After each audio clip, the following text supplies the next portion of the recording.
Welcome to our channel. Today we how to download Google Sheets as CSV from Apps Script step by step clearly.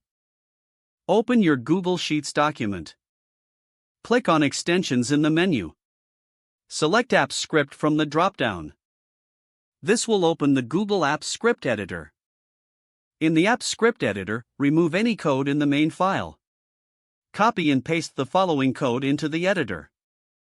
Function download CSV var spreadsheet equals spreadsheet app.getActive spreadsheet var sheet equals spreadsheet.getActive sheet var CSV data equals var rows equals sheet.getDataRange.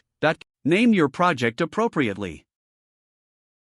Click on the disk icon to save your changes. Return to your Google Sheets document.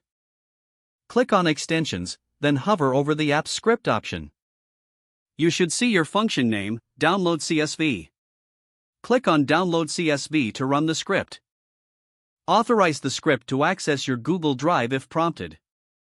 After the script runs, check the logger for the CSV file URL. Open Google Drive in a new tab.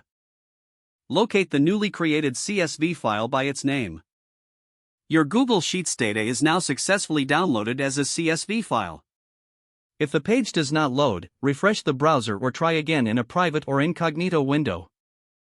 Make sure you are using the correct email address, then retype it carefully to avoid small typos.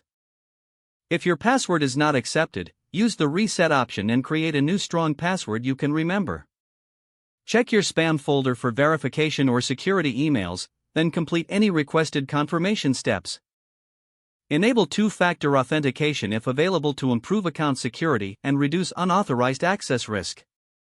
After signing in, review your profile details so your contact information and settings are accurate and current.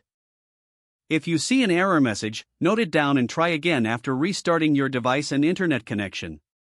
Log out when you finish, especially on shared devices, to keep your account and payment information secure. If the page does not load, refresh the browser or try again in a private or incognito window. Make sure you are using the correct email address, then retype it carefully to avoid small typos. Don't forget to like this video and subscribe to our channel for more step-by-step tech guides.